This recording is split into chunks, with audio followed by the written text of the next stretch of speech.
This house is too small for a real family.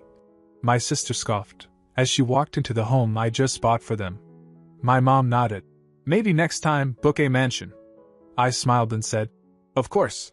The next morning, I canceled the catering and sent back the house deposit.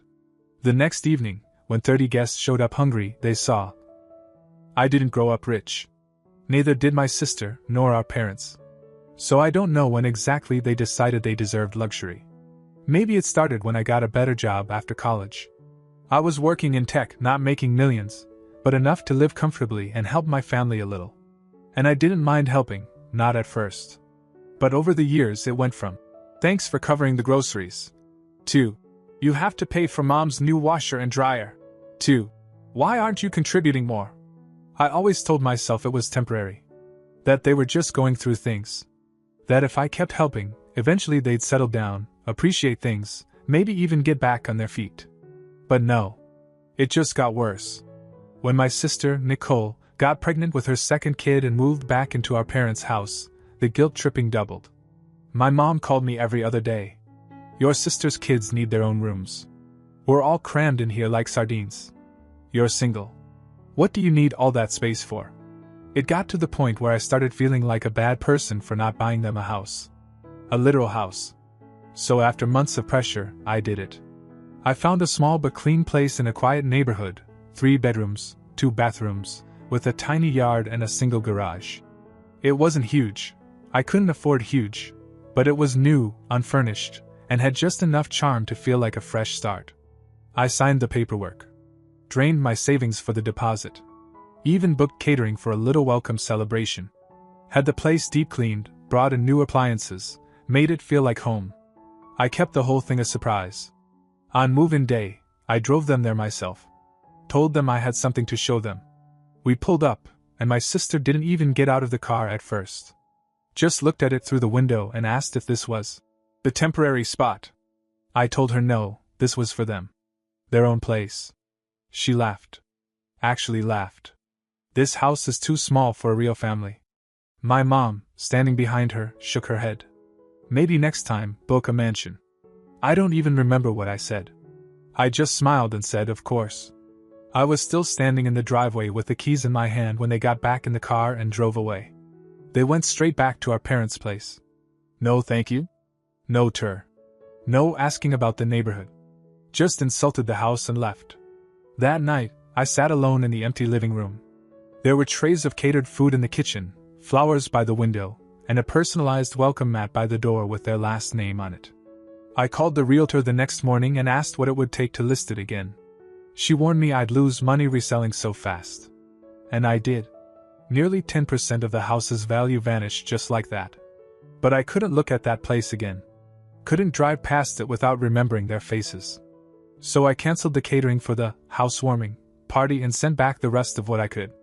I figured that was the end of it. It wasn't. Not even close. 3 days later, I got a weird call from my old neighbor, the one who lived across the street from the house I had just listed. She said there were a bunch of people standing in front of the house. Like a party or something. Cars parked up and down the block. Some of them even tried knocking on her door, confused. I told her I had no idea what was going on. The house wasn't mine anymore. But something in her voice made me get in my car and drive over. By the time I got there, it looked like a small wedding was happening without the bride and groom. People in dresses, guys in slacks, kids running around. Balloons.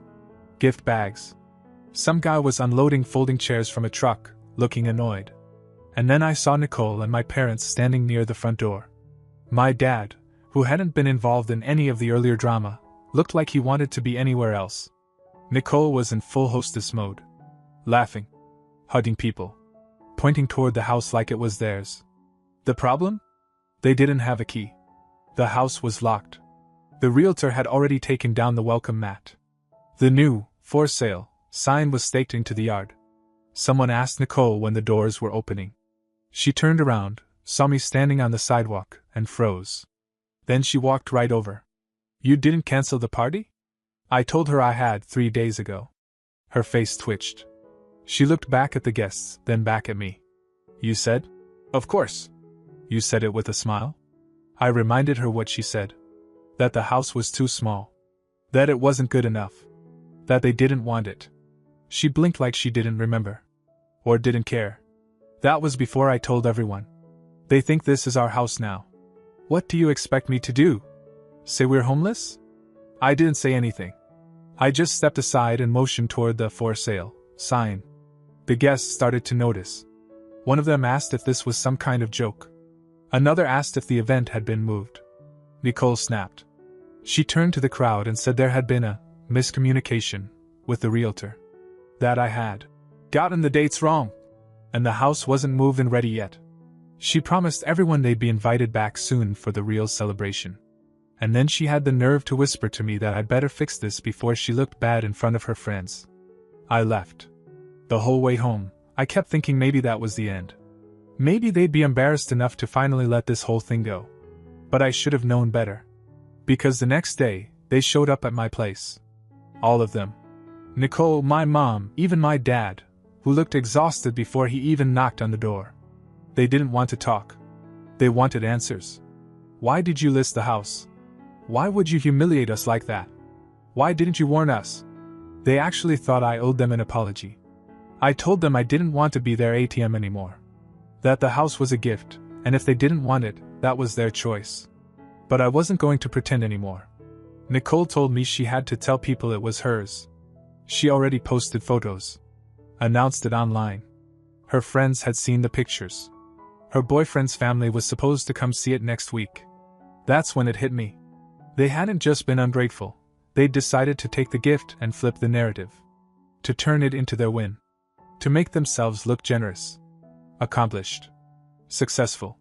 Using my money. My effort. My name. Without even asking. And now it was unraveling. And they were about to make a bigger mistake. One I didn't see coming until it was too late. The next time I heard from them, it wasn't through a knock or a phone call. It was through a group text my sister sent to our extended family. Hey everyone, sorry again about the mix-up at the house. All cleared up now. Realtor confirmed closing is happening this week. We'll do the celebration next Saturday. Same place. Can't wait to show everyone around our new home.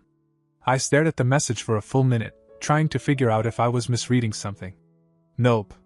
They were still pretending the house was theirs. Worse, they were doubling down. Planning a second housewarming for a house that not only wasn't theirs, but was actively on the market. The realtor had even scheduled 2 showings that week. I texted her right away, warning her what was going on. She didn't even sound surprised. Said she'd seen stranger. Asked if I wanted her to delay the open house. I told her no. Let them find out the hard way. That Friday, I drove by after work.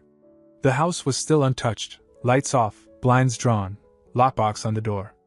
A couple, for sale, brochures were wedged under the mailbox. Saturday came, and I got up early. I figured they'd either back out or pull some sad attempt at damage control. But they didn't. By 4 p.m., the street was packed again. Balloons, folding tables, coolers. Nicole had apparently brought food this time, from a gas station. People wandered around the yard like tourists trying to figure out how to get in. They didn't have a key. Again. Except this time, they did something I didn't think they'd do. They broke in. I don't know how. Maybe they forced the window or popped the lock. Maybe they bribed one of the open house agents. All I know is when I pulled up around 4:30 to check on things, the door was open, music was playing, and a bunch of people were walking barefoot on the brand new floors with red Solo cups. I was parked across the street, sitting in my car, trying to decide if I should call the police, when I saw the realtor's car pull up behind me. She stepped out and looked at the scene in front of us like she was watching someone bulldoze her commission check. Then she looked at me. Did you give them permission? No. Then we have a problem. We walked up together. People started quieting down as we entered. Nicole was halfway up the stairs with a cousin, giving her a tour of the rooms. My mom was in the kitchen, rearranging store-bought cookies on a tray like she owned the place. When they saw the realtor, they froze. She asked one question. Who gave you access to this home? Nicole said it was their house. That they just hadn't gotten the new keys yet. That I could confirm everything. I didn't say a word. The realtor didn't argue. She pulled out her phone and called the police right in front of them. Told them there were trespassers in a listed property. Said it could be a liability issue if anything got damaged. My mom started whispering. Nicole grabbed my arm and told me to fix this. That I was ruining everything. That I'd already told everyone it was theirs, so why was I being so petty? That's when I turned around and left. 5 minutes later, I heard sirens. I thought the cops showing up would be the end of it. That they'd be too embarrassed to continue whatever fantasy they built around that house. I figured they'd slink away quietly, tell everyone the deal fell through, and move on. But I should have remembered, my family doesn't lose quietly. For the first day or two after the house party disaster, there was total silence. No calls, no texts, not even passive-aggressive social media posts. Just a weird vacuum, like they were collectively pretending I didn't exist. And I would have been happy to leave it that way. Until Monday morning, when I checked my work email and saw the subject line. Urgent, compliance review, immediate response required. My stomach dropped. The message was from our HR director. Short and to the point. Someone had filed an anonymous tip alleging that I'd misused company funds to purchase multiple properties for personal gain, and was potentially laundering money through family-owned real estate. I reread it 3 times before it made sense. It sounded ridiculous, like something pulled straight from a conspiracy forum, but it was official. And it had landed on the desk of people who actually had the power to make my life miserable. I spent the next 72 hours scrambling. I had to provide proof that I'd paid for the house out of my personal account. That it wasn't part of some scheme. That I wasn't involved in anything shady. It wasn't just humiliating, it was dangerous. I worked in a position that required financial trust. If there was even a shadow of doubt, they could have suspended me, maybe even fired me. The investigation eventually cleared me, but the damage was done. I was pulled off 2 key projects. My manager told me to keep a low profile for a while. I knew what that meant. My chances of getting promoted that year were dead. And I knew exactly who was behind it. I didn't need proof. This had Nicole written all over it. But just in case, I started documenting everything. Every message. Every voicemail. Screenshots, emails, the group text where she claimed the house was hers. I made a folder on my desktop titled Self-Defense. Just in case this spiraled further. Then came the realtor's call. Someone had vandalized the property. Spray paint across the garage door. One of the back windows shattered. Cigarette butts and beer bottles all over the front porch. Someone even ripped out the "for sale" sign and broke it in half. Taped to the front door was a piece of paper, scrawled in permanent marker. "Hope your empty little house keeps you warm. You deserve it." She asked if I wanted to press charges. I said no. The cops wouldn't do anything unless they caught someone in the act, and I didn't have the energy to chase ghosts. I thought that would be rock bottom. It wasn't. 3 days later, I got something in the mail. An actual letter, in a plain white envelope, no return address. It had a weird, shaky handwriting, like someone trying to disguise their style but doing a bad job at it. Inside was a single piece of notebook paper. Nothing on it but a message. "You've done enough. Fix what you broke or you'll regret it." Taped to the bottom was a photo. It was me, standing outside my office building, coffee in hand, my ID badge clipped to my belt. Taken from across the street. Blurry, but unmistakably me. I just sat there for a while, staring at it. It wasn't just about the house anymore. This wasn't about hurt feelings or family drama. This was about control. Image. Power. They were trying to make a point, that if I embarrassed them, made them look small, there would be consequences. But what they didn't realize was that I'd spent most of my life biting my tongue around them. Taking hits, letting things slide, thinking keeping the peace was worth it. Not anymore. Because if they wanted to turn this into a war, I was finally ready to fight back. After the photo, everything changed. I didn't tell anyone. Not HR, not the cops, not even friends. I didn't want to explain why my own family might be stalking me. That was the worst part, knowing that no matter what I said I'd come off like the unstable one. So I stayed quiet. But I started watching. Checked over my shoulder every time I left work. Scanned my rearview mirror at night. Changed the locks on my apartment. I even bought a cheap security camera for the hallway outside my door. Just in case. But for a week, nothing happened. Silence again. No texts. No vandalism. No weird packages. I almost started thinking maybe they'd scared themselves with their own escalation. Maybe they were finally done. Then I got a call from the realtor. She sounded off. Said she had an update, but her tone was clipped, like she didn't know how to say it. Turns out, someone had made an all-cash offer on the house. Well over asking price. No inspection. Just a fast close. When I asked who, she hesitated. Said it came through a shell company, but she managed to trace it back, unofficially, to someone using my sister's name as a managing agent. It didn't make sense at first. Why would Nicole want to buy the house now? And how? She didn't have that kind of money. Then it clicked.